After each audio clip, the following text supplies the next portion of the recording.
Hello दोस्तों, मैं हूं विक्रम और आज जो मैं आपको कहानी सुनाने जा रहा हूं वो मेरी ज़िंदगी की सबसे भयानक और रहस्यमय रात थी।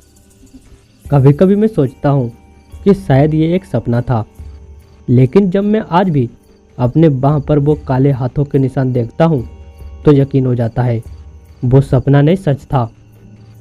वो दिसंबर की रात थी। हवा में बर्फ़ जैसा ठंडापन, कोहरे की चादर हर तरफ फैली हुई थी।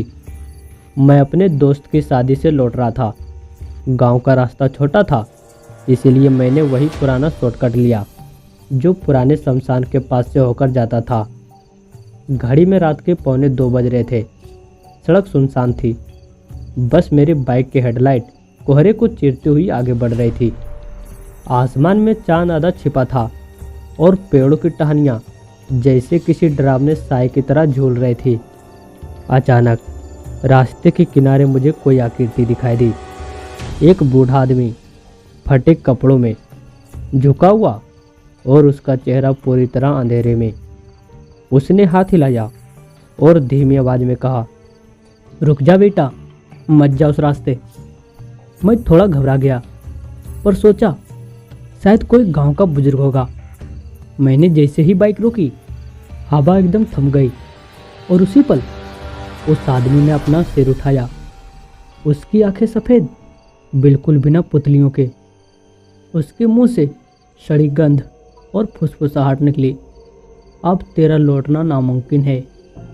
मैंने घबरा कर बाइक स्टार्ट करने की कोशिश की, पर इंजन बार बार फेल हो रहा था।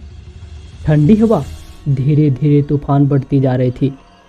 पेड़ जोर जोर से हिलने लगे और आसमान में लाल चमक दौड़ गई।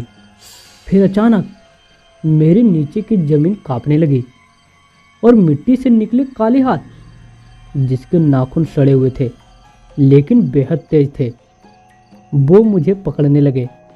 मेरे पैरों में लिपट गए। मैं चीखने की कोशिश करता रहा लेकिन आवाज़ नहीं निकल रही थी। फिर अचानक सब कुछ अंधेरा। जब आंखें खुली, मैं अब वहाँ नहीं था। वो दुनिया किसी बुरे सपने जैसी थी। आसमान गहरा लाल, हवा में राख के कण उड़ रहे थे।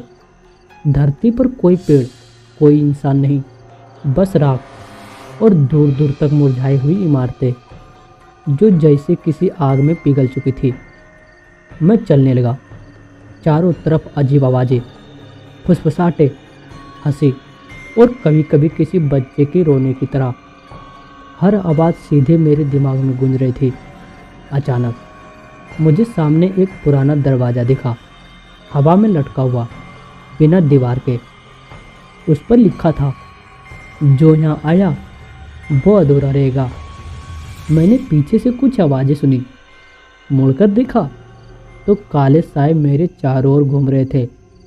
उसके चेहरे नहीं थे, लेकिन उनमें से कुछ मेरे जैसे ही दिख रहे थे, जैसे मेरे ही परछाई के अगले रूप। एक आवाज़ आई, हर बार कोई लौटने का कोशिश करता है पर कोई लौट नहीं पाता। मैं भागने लगा, पर जब मैं पीछे देखा, वही जगह फिर सामने थी। वो दुनिया गोल गोल घूमती थी, जैसे कोई चक्रव्यूह। मुझे लगा मैं फंस गया हूँ हमेशा के लिए। अचानक वो दरवाज़ा खुद ब खुद खुल गया। अंदर से एक तेज लाल रोशनी निकली जिसने मेरी आंखें जला दी।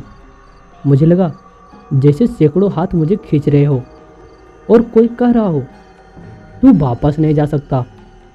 मैंने पूरी ताकत से भगवान चिल्लाया और सब कुछ शांत हो गया। जब मैंने आंखें खोली, मैं फिर उसी सड़क पे था। मेरी बाइक ज़मीन पर गिरी हुई थी और आसमान में पहली किरण उग चुकी थी। मैं किसी तरह घर पहुंचा, लेकिन आज भी कभी कभी रात में जब आईने में देखता हूँ तो मेरी आंखों में वही लाल चमक दिख जाती है, जैसे मेरा एक हिस्सा अभी भी उस अजीब दुनिया में फंसा हुआ है। तो दोस्तों, ये थी मेरी कहानी। वापस आ गया मैं उस अजीब दुनिया से। पर याद रखना, अगर कभी किसी सुनसान रास्ते पर कोई अजनबी हाथ दे तो बिना सोचे समझे मत रुकना, क्योंकि हर कोई इंसान नहीं होता।